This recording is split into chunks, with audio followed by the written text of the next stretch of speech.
Okay, hello everyone. Thank you, Sam, for introduction. And so today, with collaboration with Samantha and Arthur, I'll be presenting this webinar, which is about. I should emphasize the introduction to testing soils for meaningful results. So I think to start with, just this opening slide shows the importance, the necessity of taking the soil sample. This field is a cornfield, and it shows that there's so much ununiformity in terms of fertility. There are some parts of this field that are very dark green, which means they have extra nitrogen. Some parts are regular and normal green, and there are parts that they are stunted and they pale yellow. Now, if you think that this is unusual situation, then I should say no. In majority of the farms and the majority of the situations, the field is pretty much the same, but the response of the crops might be different. Usually corn shows the ununiformity of fertility very clear, and that's why I chose this slide. And whereas some other crops may not show, but it doesn't mean there is not ununiform situation, especially with the hay crops and the pastures. And so we may not really find out easily if our soil is ununiform. So today's presentation is, first of all, I'm going to very briefly talking about the benefits of the testing of the soil. I'm going to show this PowerPoint as I'm showing right now. Then I'm going to switch to the very brief basic soil science, so you get some idea of when you receive a soil test results, what really it means, and so what are the important information that you have to pay attention to. And then after that, we're going to show a couple of videos about, will Sam show you how to take quality soil samples. And then at the end, I will continue with another PowerPoint talking about interpreting the test results and information. With that, just these three pictures, just these three pictures clearly shows that there are some problems, and we really need to take the soil test. These crops that you can see show that some nutrient either deficiency or toxicity, which means there are some too much of a nutrient in the soil. So when we take the soil test sample, the first reason is to provide some important baseline information. When I say baseline information is, for instance, we need to know what is the pH of the soil. So yes, fertility is important, but there are so many other baseline information that is required for a meaningful crop production and a healthy crop production and optimum yield. Okay, and of course, another reason for testing the soil is to find out what is the status of the fertility in our soil, to see what nutrient is missing, what nutrient is sufficient, and what nutrient is excessive, more than the plant needs. Okay, and based on that fertility status, then we can actually come up with the guidelines of how much of fertilizer we need. Or when I say fertilizer, I really mean all kinds of nutrient resources such as manure, compost, and biosolids, and so forth. There are two benefits. One of them is we minimizing the risk of potential environmental pollution by not adding too much nutrient, especially nitrogen and phosphorus, which is very common. but also we may save some money as well. Okay, if there is no need to add phosphorus, why should we use a fertilizer that contains phosphorus, and so forth? So that's why we need to have to test our soil. Now, a very brief introduction to the essential nutrients. There are two groups of essential nutrients. We group them into macronutrients and micronutrients. And by definition, if any of these, doesn't matter if it's a macronutrient or micronutrient, if any of these nutrient is not there, doesn't exist in the soil, or they are not in the sufficient amount, then the plant either die or it performs very poorly and doesn't grow well and doesn't produce well. Now, the difference between these two groups is that the first group, which we call the macronutrients, plant requires a large amount of that nutrients, whereas in micronutrients, yes, plant need them, but not really in a large quantity. Okay, that's why some people call it trace nutrients, which means just a little bit of those is sufficient for optimum plant growth and yield. Now, among the macronutrients, these three, which we call the nitrogen, NPK, stands for nitrogen, phosphorus, and potassium, are more important simply because plant needs a large quantity of all of these three, especially the nitrogen. Okay? So now this graph is a very generic and standard graph that shows and this is not related to any specific nutrient. It applies to any nutrient that you can think of, could be potassium, could be nitrogen, could be copper, whatever nutrient that you have. The response of the plant yield and plant growth to increasing the concentration is always follow the same trend. Okay, so that means as the concentration of that specific nutrient increases, okay, and then you see a positive response of the plant, and the plant goes growth and yield goes up to a certain point. Then this is where we call it critical level. Okay, so the critical level is the minimum concentration of any nutrient that gives us 100% of the yield, 100% of the growth. But we don't want to be at this specific point, and that's why we say there is a range. Okay, there is a range that whatever nutrient we are talking about should be in that range, and that range is called optimal. Okay, now you may continue to increase in the concentration of that by that nutrient by application of fertilizer, but you're not going to get any positive response. Not only that, it may even harm, and I show you why. So some might think that plants will continue absorption and pick up the nutrients from the soil until they say, oh, it is sufficient, so I don't need any. But that's not the case. If there is too much of nutrient of any nutrient, say phosphorus or potassium or whatever, then the plant continues to absorb it. It continues to absorb it from the soil. It's not like us that, when we're no longer hungry, we stop eating. No, the plant continues to absorb that nutrient in a linear trend, as you can see. So as the concentration increases, plant don't discriminate. Plant don't stop removing from the soil. It continues to do that. However, if you're looking at the blue line, which represents the growth or yield, as you can see, yes, first the plant responses, but goes up to a certain point, and at that point, you're not going to see any positive response.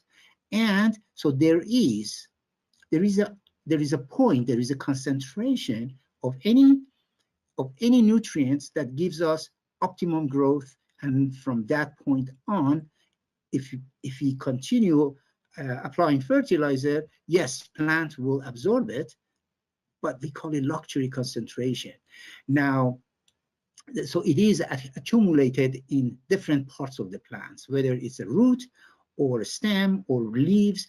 But if the plant produces flowers or fruits, it may accumulate it in those organs as well. So you may say, okay, it's okay, but you know, too much is not going to harm. Yeah, I'm not going to get more yield, but it won't hurt. But the problem is, yes, sometimes it hurts. Just give you an example. When you see a tomato with the cracks on it, okay, that shows that there is too much nitrogen applied and plant absorbed it, and this crack on the fruit is one of the symptoms that we can see. Actually, visually, we can see that, and I'm sure that you understand that a tomato with a crack is not marketable, right? But there are some harms that we cannot see them. For instance, accumulation of nitrate in the plants or in the fruit is something that we don't see it, but it is problematic. In terms of human being, it causes cancer, and in terms of animals, it causes all kinds of metabolic disorders. So when an animal eats something that is very high in a specific nutrient, it may or may not cause some metabolic disorders. Okay, so we don't want to do that. I mean, a little bit extra is fine, but we don't want to do that. So this diagram shows, hopefully it solves some of the misconception. And the misconception is that by adding fertilizer without knowing what is the limiting factor may improve the yield, but that's not the case. So if I'm using this analogy, which is called Liebig law, and this barrel is the amount of the growth that a plant may have, and this plant growth depends on many, many factors. In this case, because we're talking about nutrients, let's just focus on the nutrients. In this case, we have phosphorus, nitrogen, sulfur, potassium, magnesium, manganese, and so forth. And now, but this barrel is not a complete barrel. There are places that, as you can see, this is here, and so it shows that the water, which represents the growth, will be leaked because of the phosphorus problem. So now in this case, if we add potassium, which is already high, we're not going to solve the problem. If we add nitrogen, we're not going to solve the problem, okay? Unless we identify what the problem is and just focus on that problem, we're not going to help plants to produce more and to produce healthier product. So the Liebig law basically says increasing a nutrient that is already plentiful is not going to helpful. It's not going to increase plant growth. Here in this example, the phosphorus is the leak. The phosphorus is the issue, and therefore we need to focus on the phosphorus.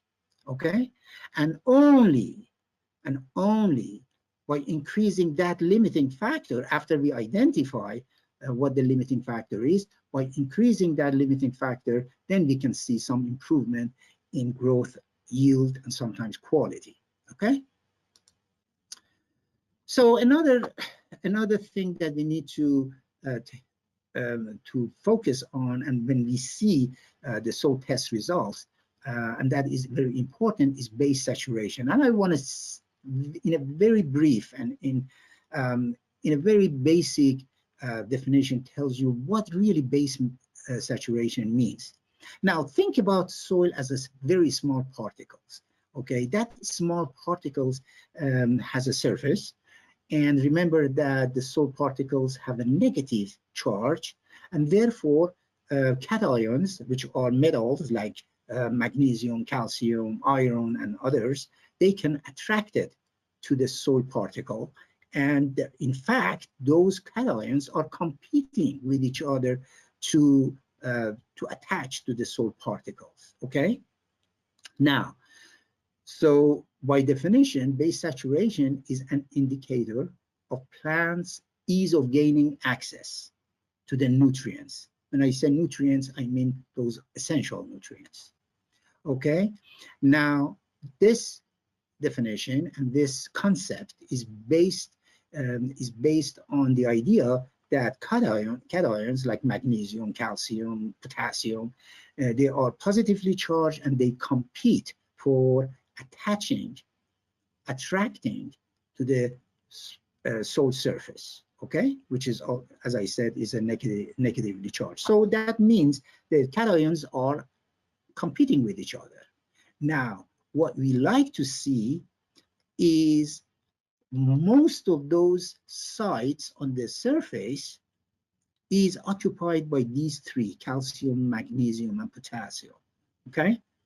And so how much? Well, we would love to have the optimum, the Cadillac of the situation is if 50 to 80% of the surface is occupied by calcium is good, is optimal. If 10 to 30% of the surface is occupied by magnesium, is good.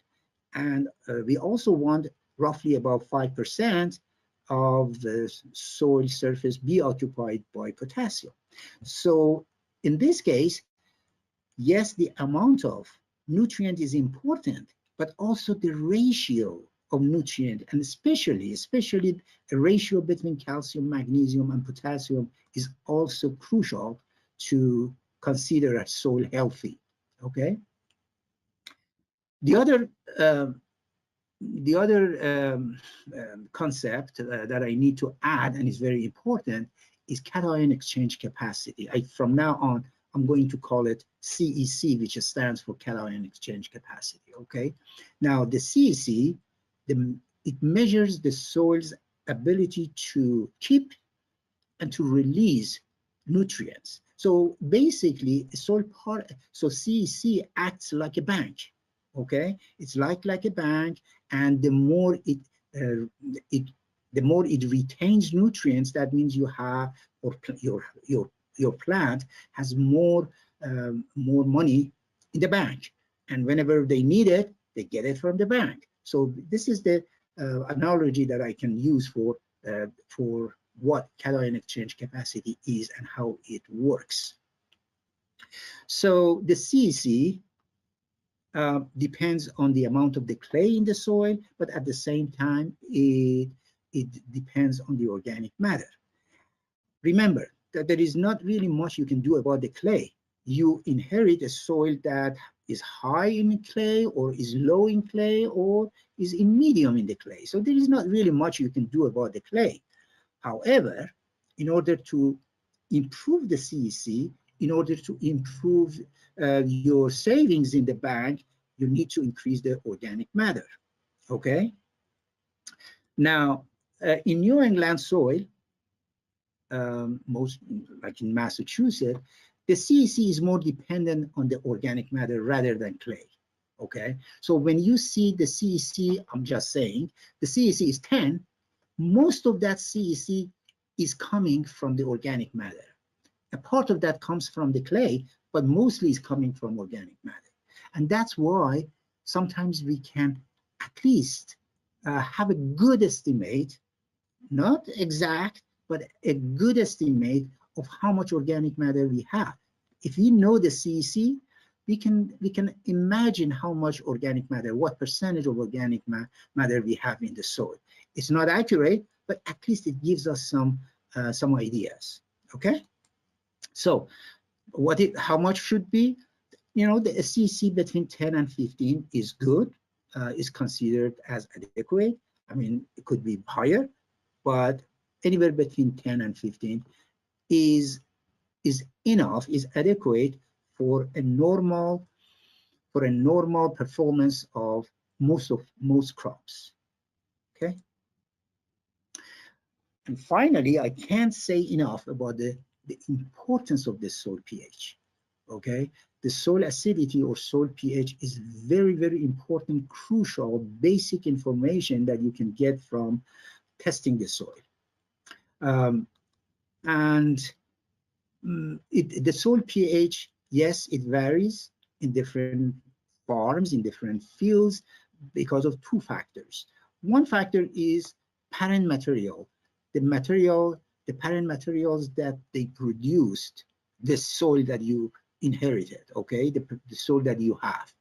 Based on the type of the parent materials, your soil may have show some acidity or alkalinity. And also the other thing, which is more practical and you need to be aware of, is the amount of precipitation.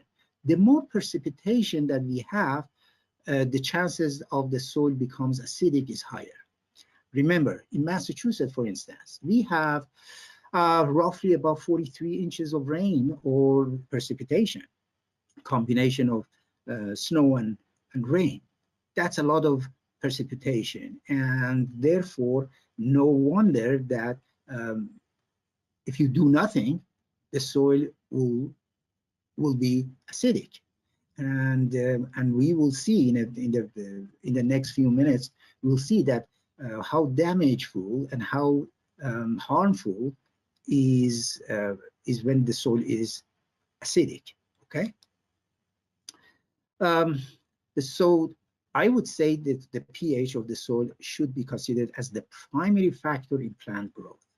Okay, because a lot of things will be determined by soil pH. If soil pH is normal, then a lot of things will be normal. A lot of factors are in good shape. Now, the optimum pH for majority of the plant is somewhere between 6.5 to 6.8. Now, if you are blueberry growers, or you need acidic soil, but majority of the crop really needs between 6.5 and 6.8. Having said that, some crops can tolerate a little bit higher, and some crops can tolerate lower. But roughly on average, this is the optimum pH range for majority of the crop, whether it's a hay crop, a pasture, or cucumber. Okay. So when the soil pH is in the good range, in the optimum range, then a lot of nutrients would be at the maximum availability. Remember that a lot of times we have more than enough phosphorus in the soil, but still our plant shows phosphorus deficiency. This is simply because the soil is acidic and the phosphorus in the soil is not available for plant to take. So by adding more phosphorus, we're not going to solve the problem, okay? Because we already have enough phosphorus. The problem is because of the acidity, the phosphorus is not available. And it's not just phosphorus. A lot of other nutrients become less available if the soil pH is not in the optimum range. Other than that, a lot of toxic elements from residues of the herbicides or other chemicals up to toxic elements such as heavy metals. Okay, if the soil is in the optimum pH range, usually the toxicity of those will be minimized. Okay, so our plant will be less affected by these toxic elements. And I cannot say enough about the maximum microbial activity. Okay, so when the soil pH is in the optimum range, you can expect a higher and optimum activity of the soil biology, whether it's a bacteria, or a fungi, or nematodes, or even earthworms. So they need an optimum range for their maximum activity. And remember that this microbial activity is essential. They are key. They are crucial to the soil health. Okay, and therefore, for having a soil health, we have to have a pH in the optimum range. This diagram shows the availability of different nutrients, those nutrients that we consider them as essential nutrients in different soil pH. At the bottom, as you can see, the pH changes from 4 all the way to 10, but the response of availability of nutrients It's different. Look at this. Iron is more available to plants when the soil pH is around 6 and lower, whereas, for instance, phosphorus availability is maximized between around 6.5 to around 7. And if you go higher or lower, the phosphorus becomes unavailable. So the width of this shows how much available. The wider, the better. That means more available. Okay. So my point of showing this diagram is not all nutrients response would be different, and not they acted exactly similarly. They are different. One major thing, especially in New England soil, when the soil is pH, is the problem of the aluminum. We call it aluminum toxicity. Now, aluminum, first of all, is the most abundant metal on the earth crust. About 70% of the earth crust consists of aluminum. So we have a lot of aluminum, but thanks God, aluminum is attached, firmly attached to the soil particle, and it's not available to plant. Otherwise, it would cause problem. Okay. Now, remember that aluminum is not an essential nutrient. Plant doesn't need it. Okay. And as I said, it's not available for plant to take unless we have a acidic soil. When we have acidic soil, unfortunately, the aluminum separates from the soil and goes into the soil solution, and then plant and starts to harm our plant, whether directly or indirectly.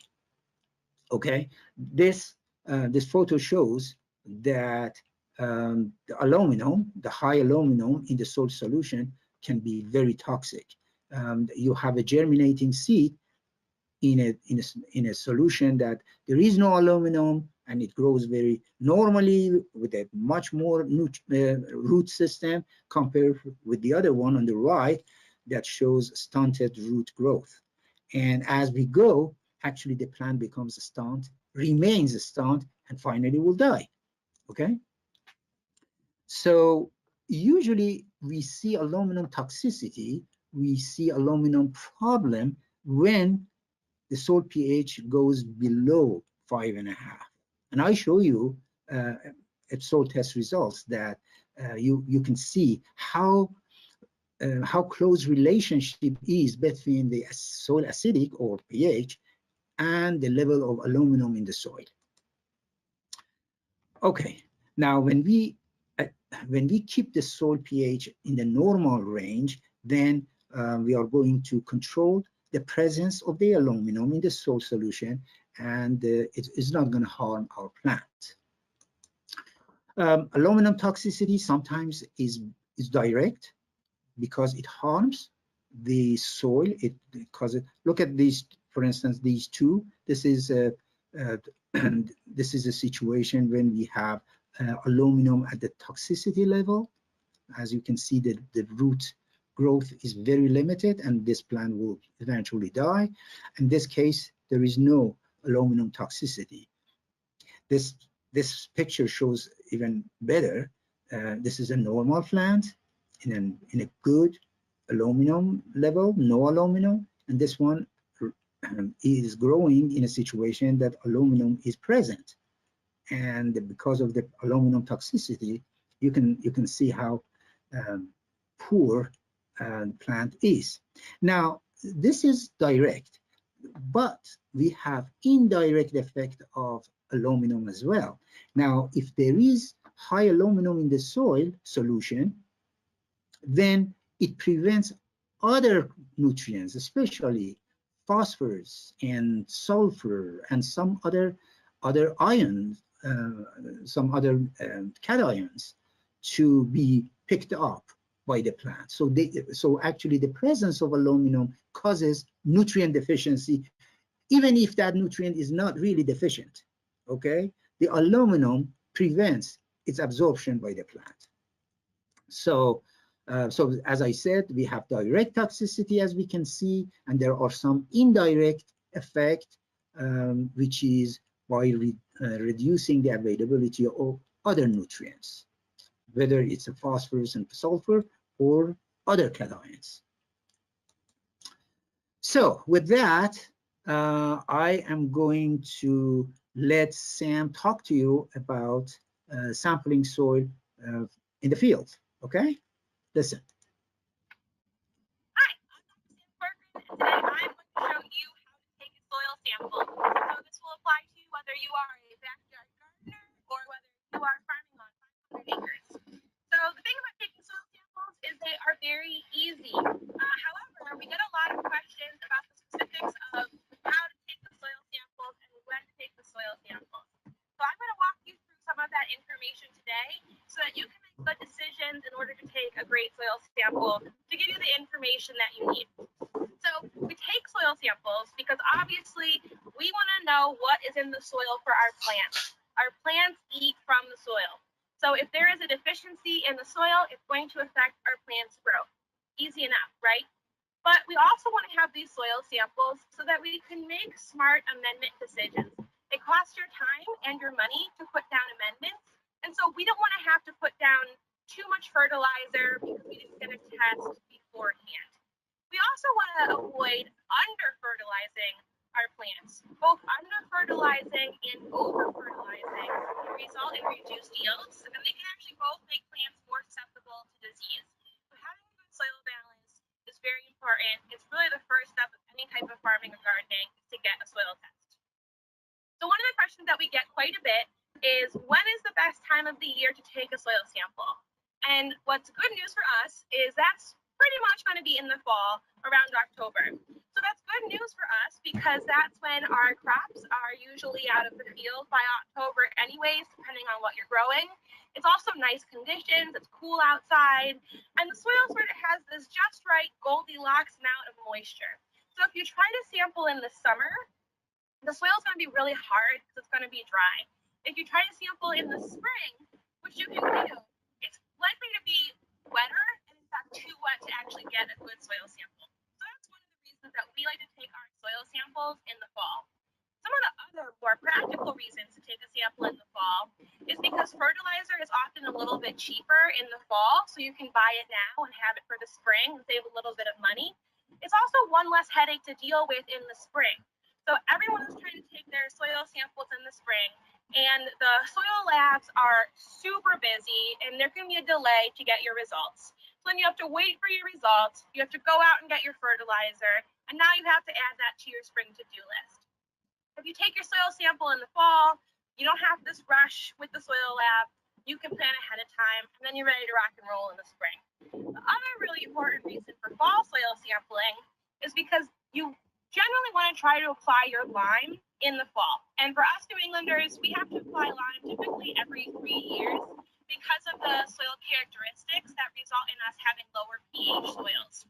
And so because lime takes a little bit of time to react with the soil, for that soil chemistry to actually occur, if you apply your lime in the fall, then by the spring, you're going to have a higher pH. And then you're also going to have better growing conditions for your plants.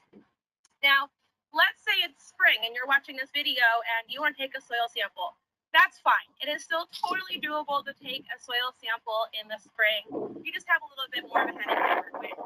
Now, if you want to sample in the summer, you technically can, but there aren't really great reasons to take soil samples in the summer. One reason might be because you're taking a pre-sidedress nitrate test. We're not going to talk about that today, but that is one exception. Another exception that you might want to take a summer soil sample is if you're noticing some sort of crop failure or some sort of crop problem. Then you might wish to take a summer soil sample as part of your diagnostics to figure out. So that's with the sample. The next question we get is, well, how often should I sample? And the easiest answer is, once you have a baseline for all of your fields or all of your beds, whatever scale you are, then you can sample about every 3 years. Now, reasons you might want to sample more often, the first reason you might want to sample more often is if you're switching crops. So let's say you have a 100-acre corn silage field and you want to convert it into perennial pasture. You're going to want to get a soil sample so that you can see how has the corn affected those nutrients. and make sure you know what nutrients you need to put in order for that pasture to be successful. So that does mean for the average vegetable grower and your gardener that you're going to want to be sampling more often. And I understand that that can be cost prohibitive. And so the goal is, once you get a baseline of all of your samples, you can stagger and rotate which fields you're sampling every year. So maybe in year 1, you sample 1/3 of your fields, year 2, the other third, year 3, the last third. And then you're always rotating in order to make good use of both your time and your money. But if you have a pretty simple, straightforward crop rotation that you're working with, you can get away with going 3 years. But you really want to hit that 3-year target, again, because we do know we need to lime about every 3 years, and because you don't want to risk having your crops either be nutrient deficient or blindly applying more fertilizer than you need to. Now, the next thing to take us about taking a soil sample is, how many samples do I need? And the bare minimum number of samples is about 15 samples. And so then the next question is, well, 15 samples over how much land area? So the rule of thumb is that your soil sample should not represent more than 20 homogeneous acres. And by that, I mean 20 uniform acres. So if you have a 20-acre pasture, that's fine to sample altogether. But if you have 20 acres and some of it's corn silage, some of it's pumpkin, you're going to want to sample those separately. So up to 20 acres, you get to make the decision about, where am I going to sample? So I'm standing in a field today that half of it has been fallow for the summer, and the other half has had a legume cover crop, putting in large amounts of nitrogen. In the future, I'm going to want to sample these two halves of my field separate, because they're going to have very different nutrient compositions. Once they become uniform again, then I can start thinking about sampling them as one whole field. Okay, so we really want to think about where we're delineating what a field is. Other things that might affect your decision are your knowledge of the field history. Was there previously a barn in a certain spot? Was there previously a compost pile or manure that you stacked in a spot? If so, you're going to want to avoid those areas because they can skew your results. Other things that can have effects are sampling close to fence lines or underneath trees. Those are going to be different areas in terms of how animals approach them, in terms of how equipment approaches them. And so you want to exclude those field edges and those fence lines because they can skew your results. If you have a field that's on a grade, sample the top part separate from the bottom part. There's going to be differences in runoff of both your amendments as well as just rainfall. And again, those are going to have effects on both nutrients as well as soil pH. So thinking about how you're going to divide up or areas that you're going to avoid is a very important piece. But the average person is sampling, a pretty uniform piece, and so you probably don't have to put a whole lot of thought into that. Now, I said before the bare minimum is 15 samples. The more samples that you take, the better your result. The better your result, the better your recommendation in terms of how much amendment to put on or to not put on. So it's really not something that you want to cheat and do the bare minimum. It's worth your time and it's worth your money to take a couple extra samples. So what we're doing, when we're the professionals, right? And so I've sampled a couple hundred acres of land in New England over the past few years, is we go out and we go out with our soil probe. And this one that I'm showing you does not have a step on it, whereas this one has a step on it. So we really like these. They're between $100 to $150. And so if you're a farmer, you should absolutely have one. It's a worthwhile investment. If you're a backyard gardener, $100 to $150 can be kind of steep, but maybe you have a neighbor that can go in on it with you. Maybe you're a community gardener and you can all pitch in $10 and have a soil probe to share when you want to sample your plots. So when you're sampling for regular vegetables, row crops, you're going to go 6 inches deep. And these samplers tend to have a little indicator on them where 6 inches is. Or you just get really good over time. You do a couple thousand of these soil probes and you'll know exactly where 6 inches is. Now, if you're going to do turf or pasture or lawn, whatever it might be, for that you're only going to go 4 inches deep. And the reason for these differences is because where plant roots are growing. And so your typical vegetable crop, row crop, is going to have about 6-inch deep roots, whereas your typical pasture species, lawn species, those grasses are going to have about 4-inch roots. And so we want to capture the region of the soil where our plants are getting their nutrients from. And so that's why it's so great to have these soil probes, because all you have to do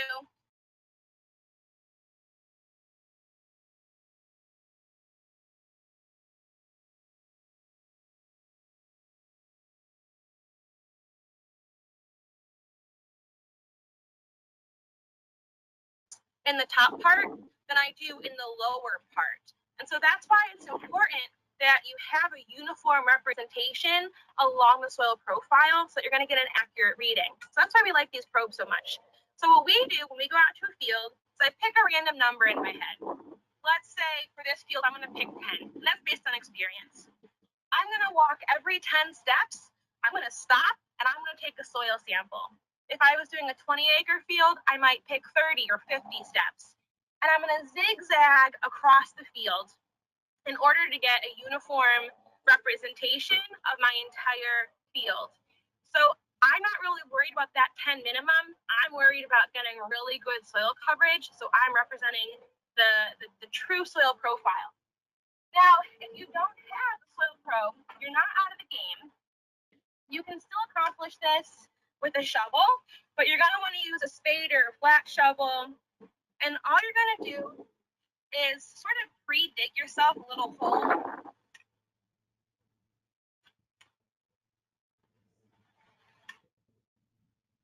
And then once you have a hole dug out, you're not going to get all the soil spilling in. I've heard this called before, and I really like it, the bread slice. You're just going to take a slice. Don't worry about the 6 inches at this point. Just get a good slice. I have this shovel marked to be about 6 inches. And then you just want to flatten this out. And this is a method that I want to attribute to Cornell. This is how they explain to do your soil health testing. And it's a great way to do soil testing too. And what I'm doing here is just trying to get a uniform profile.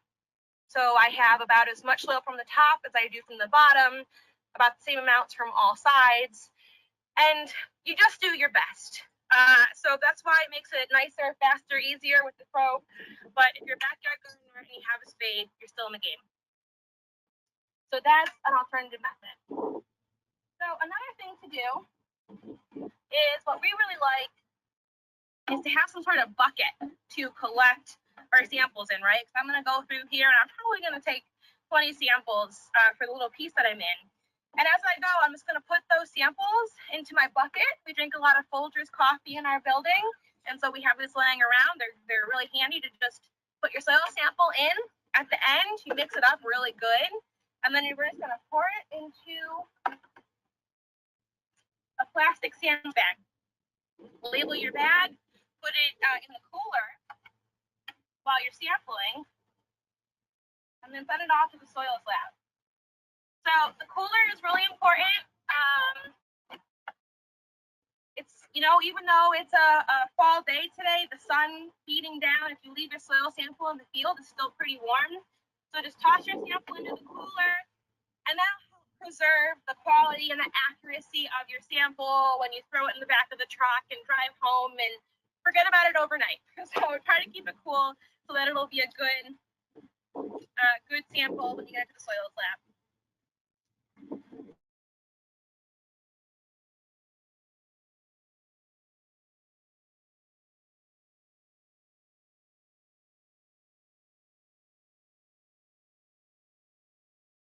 Some of these different fitness trackers that will track your mileage and your GPS. And what I like to do is I like to turn mine on when I'm taking a sample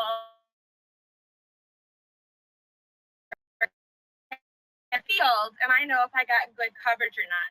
Sometimes I look at that map, especially if I'm sampling very large areas, and I say, ooh, I zigged a little bit too wide here. I'm going to go back and take a couple more samples. So if you want to check your work and you're really emphatic about it, that's something that you can do.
thing to know. Once you've collected your soil sample, you have a nice bucket of sample. You want to go through and make sure you don't have any rocks, don't have any big pieces of corn stalk, crop residue, mulchy pieces, anything like that. You want to pull out of your bucket. You don't want to send that to the soil lab. So here's a piece of crop residue. Just pull it out, toss it aside, and then the soil lab needs about a cup for the soil sample. So mix it up really good, give it a good shake. We have nice river bottom loam soils here, nice and silty, so we don't have to do a lot of rock picking. We're the envy of the Pioneer Valley. And I'm just gonna fill up my bag, whatever's extra, I'm gonna toss. And that's it, that's how you take a soil sample.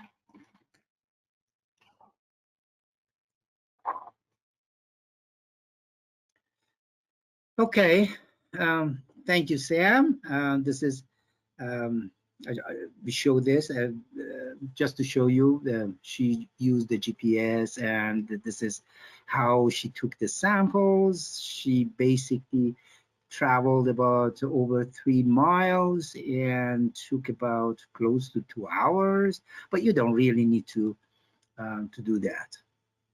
Okay, so I want to show you with that. Let me switch to another.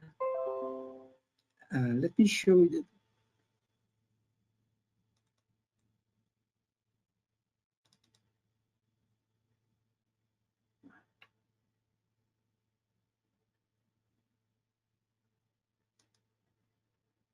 Okay, so let's suppose that you send this your sample to the lab, and you got this beautiful report from soil testing lab of UMass Extension. I want to go over this report with you and to identify a few important things. The very first thing that I need to say, because that sometimes it's really problematic, is what we call a sample ID. You need to, when you send it to the lab doesn't care what name you're using. Some people tend to using 1, 2, 3, 4. Field number 1, field number 2. Well, you may remember what field number 1 is now, but 6 months from now, a year from now, or even 3 years from now, you forget what field was 1, what field was 2, and that sort of things. So I strongly suggest that you give it a meaningful name. For instance, if the field that you're taking the soil sample is close to the barn, call it by the barn, call it by the road, call it by Peterson, which is close to your neighbor, and that sort of thing. So something which is meaningful to you. So other than that, I want to show you that this is really an unhealthy soil.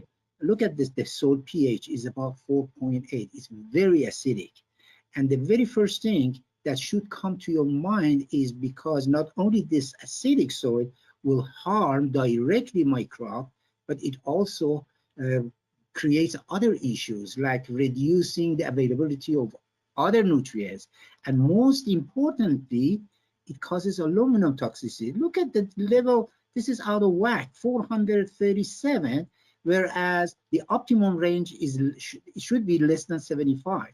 So that is really almost 100 times more than it should be. And that aluminum causes a lot of problem. So the very first thing, you look at the soil pH, but at the same time, you can look at the aluminum, and there is a huge and very close relationship between these two. Now, after that, you want to look at the level of the macronutrients. In this case, it shows that the phosphorus is low. Of course, you need to add some fertilizer, but before you do that, you look into other fertilizer. For instance, this calcium shows very low. So you really need some calcium. Remember that, especially if you are in animal operation, and this soil test results relates to pasture or hay fields, then remember that your animal will get the calcium, which is so crucial to the bone density and milking and all of those things. It comes from the forage, and the forage that is grown in a deficient calcium shows calcium deficiency.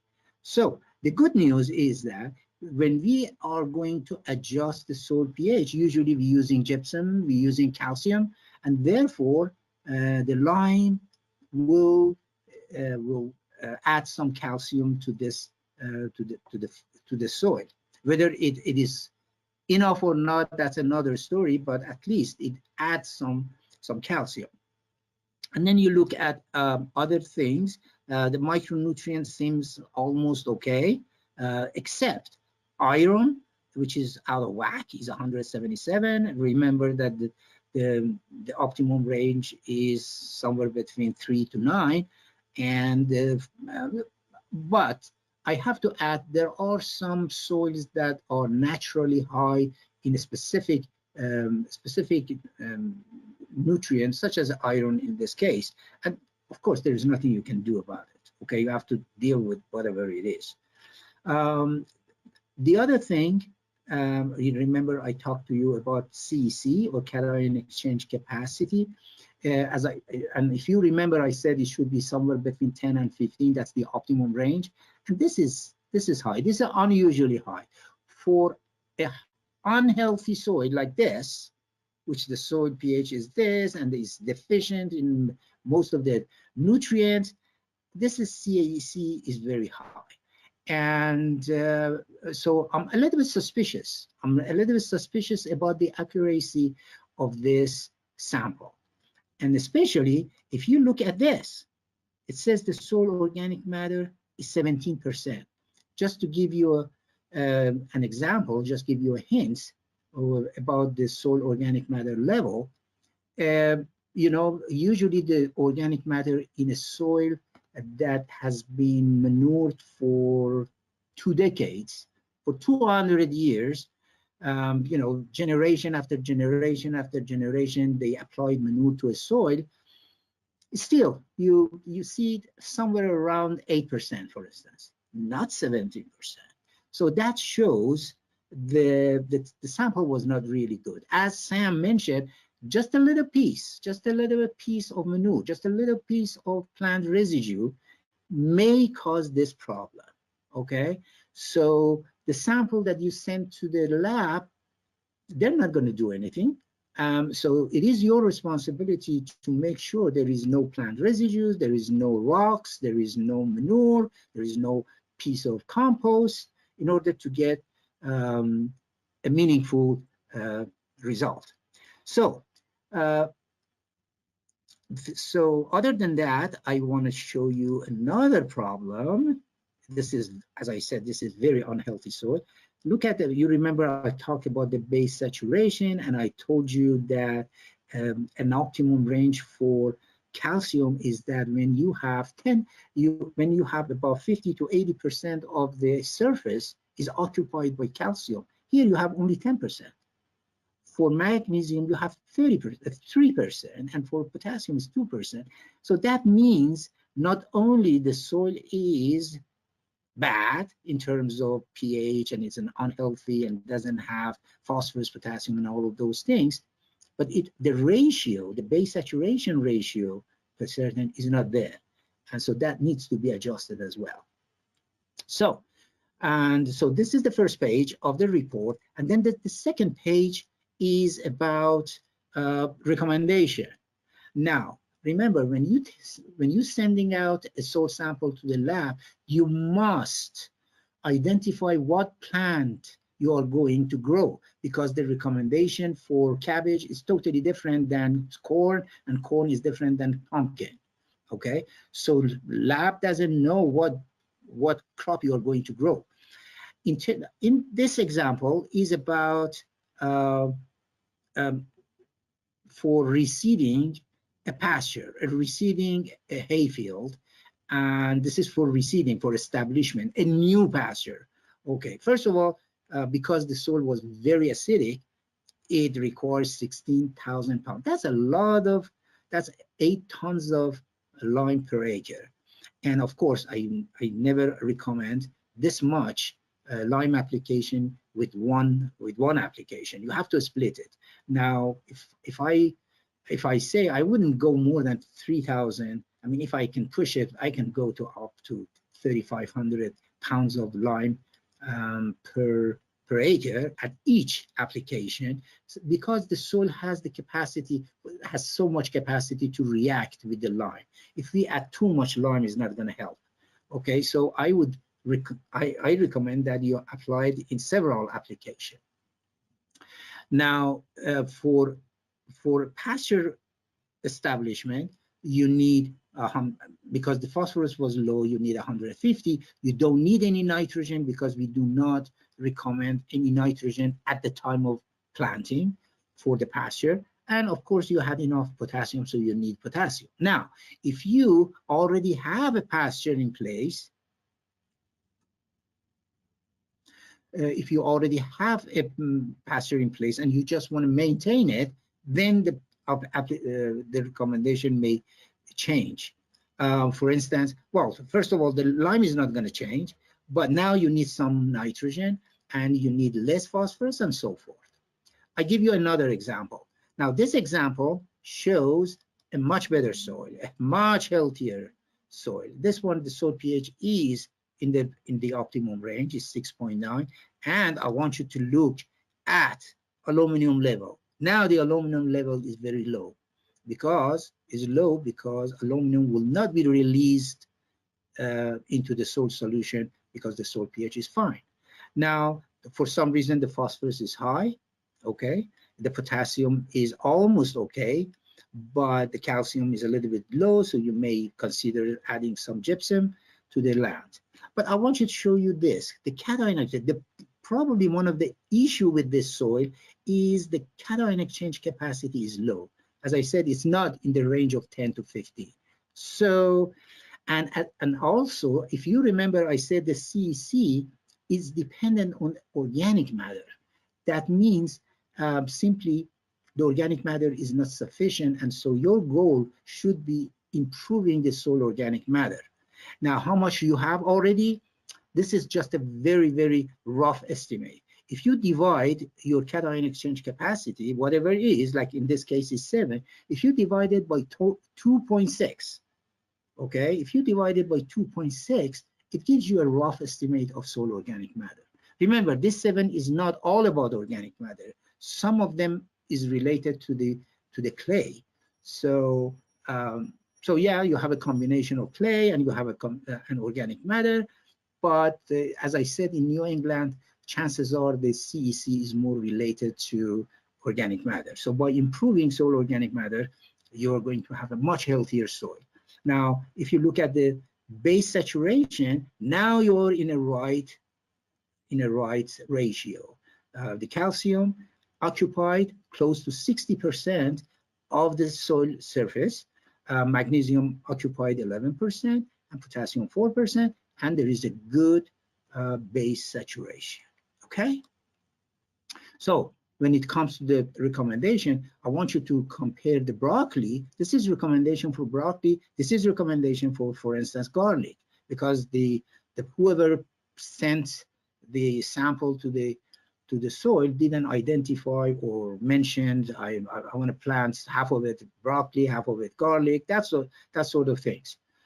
But for if you are a backyard grower and you want to plant a variety of crops, there is a choice. There is an option that you can say, I'm a backyard grower, and so they will give you an average of all crops. So so that would be your best shot.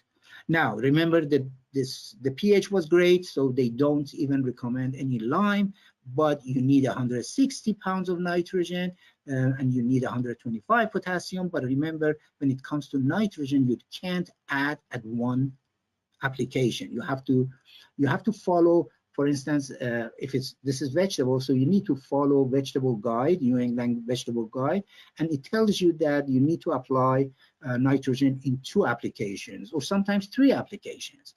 Now, if you compare broccoli with the garlic, you need much less nitrogen because the broccoli requires more nitrogen compared with garlic, okay?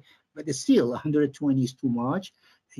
For one application, you have to split it into 2 or even 3 applications. The phosphorus is already high, but you need less potassium compared with broccoli, okay? But also there are some comments in here that I would suggest that anybody who receives such a result need to follow all of those comments, okay? And so with that, I guess, thank you very much. We finished right on time. And so Sam, if you can tell us how question can be done. Yeah, so I have been answering questions. Some have come up throughout, some clarification questions. So I've been answering those. But now would be a great time if anyone has a question. Please go ahead and submit it in the question box. I can also, in the meantime, share some of the questions that were asked, and so you can answer them for the group if you would like to. So one of the questions was, is excess nitrogen the only mineral excess that is exhibited by splitting? I'm sorry, Sam, your voice is not clear. I didn't pick up the question. Okay, I'll try again. Is excess nitrogen the only mineral excess that is exhibited by splitting in tomatoes? Unfortunately, you're breaking on. You're breaking and.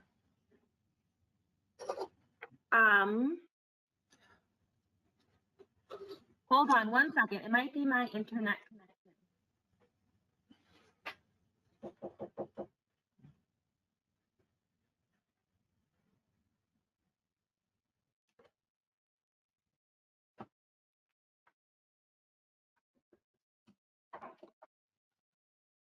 Okay, is that any better now? Well, yeah. You want to repeat the question? Yep, let me try again. And Masoud, if you can't hear me well, I will call you and you can repeat that over the phone. Okay, is excess nitrogen the only mineral excess that is exhibited by splitting in tomatoes?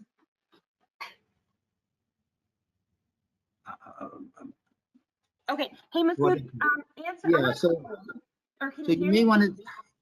I'm sorry, you may want to collect all the questions, and I'll be happy to, answer by email if that works. I don't know.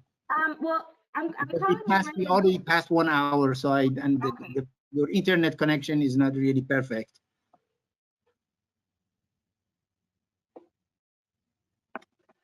Okay. If there is, yeah. Hey Masoud, can you answer your phone? I'm sorry. Oh. Can you answer? Okay. Okay, go ahead. Okay, great. So I'm going to ask you the question, and then you can repeat.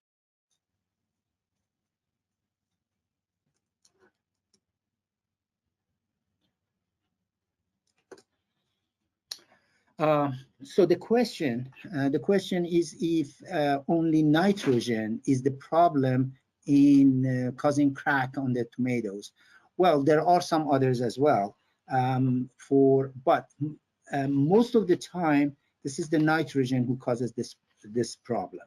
And so the most common reason is because of the excess nitrogen application. This is something that people usually, as soon as they see the plant looks a little bit not as green as they want, they add nitrogen, and this excessive nitrogen not only delays the flowering, not only reduces the number of flower, but also it causes some other symptoms like cracking, as I said. Okay.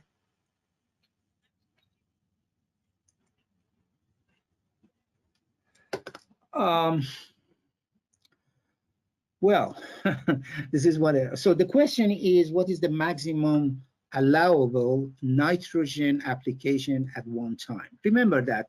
I really can't answer this question because of the reason I will explain.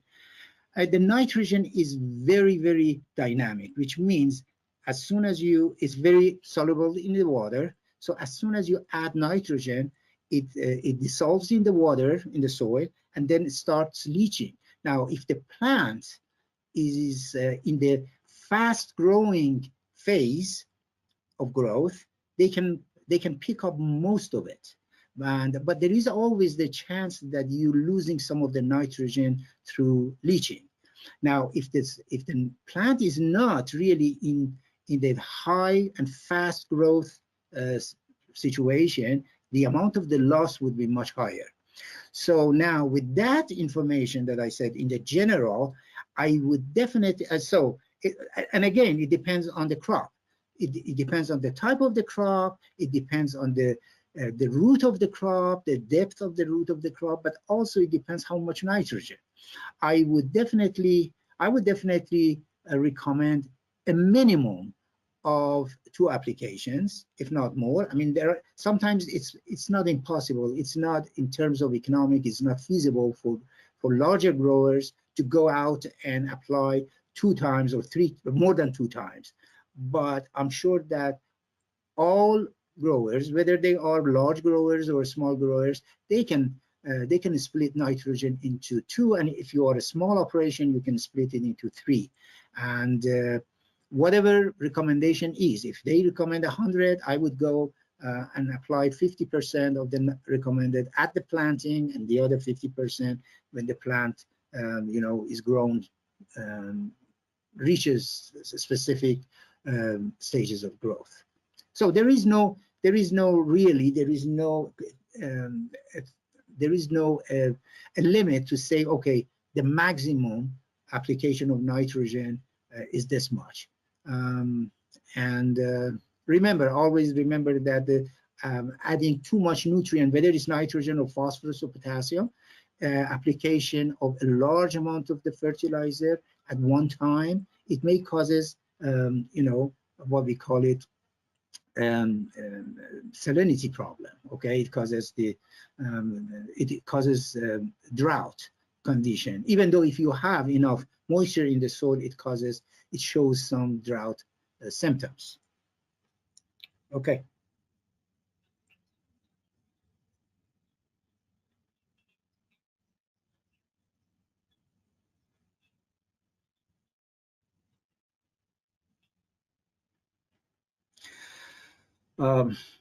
So the first question is where to send the soil samples. If you go to just Google UMass Soil Testing Lab, and it takes you to the soil lab, and it gives you all the information about how to collect the sample, how to send it, where to send it, how much you have to pay, there are forms that you need to fill out, what kind of crop you're growing, and that information, okay? Whether you want organic matter, because remember, the standard soil testing doesn't give you organic matter percentage. So you need to pay, I'm not sure, $5 or so. You need to pay $5 extra in order to get your soil tested for organic matter level. Now, the other question was, what was the last question?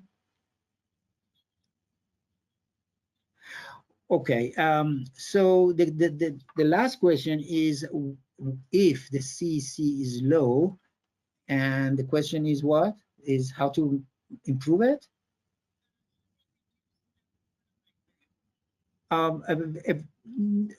No. The short answer is just because the CEC is low doesn't necessarily means that you need to reduce the nutrient application rate.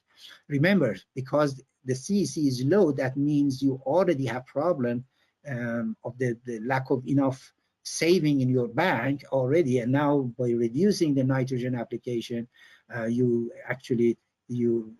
make the situation even worse. However, the goal should be the CEC, as I said, is an indication of the soil organic matter. So therefore, your focus and your primary focus should be how I can increase the soil organic matter. You can do it in an expensive way by buying an application of compost and manure, that sort of things, which I still don't rule out. But the cheapest and the most effective way to increase soil organic matter, and your soil microbes will be even more happier, is by growing cover crops. Okay, so doesn't matter if you have a small garden or a large field, if you're growing cover crop, and that cover crop could be subject of another webinar. By adding cover crop, you are feeding the microbes by the root of the plants, but at the same time, the residues of the cover crop will be somehow or partly becomes the soil organic matter. And you'll see a gradual increase in CAC. And so remember that the organic matter, or CAC, doesn't improve very quickly. It takes time. Okay, it takes time to increase it, and you need to be patient. Okay, but it's a really rewarding practice for all people who are in farming business. Okay. I'm sorry? Yeah, so with that, first of all, I really thank you for attending this webinar. Second, I'm very appreciative to Sam, Arthur, and also Irene, who actually put those videos in the presentation. And remember that you're always welcome to send me email with questions. I'll be happy to help you out. And with that, thank you very much. Have a great day.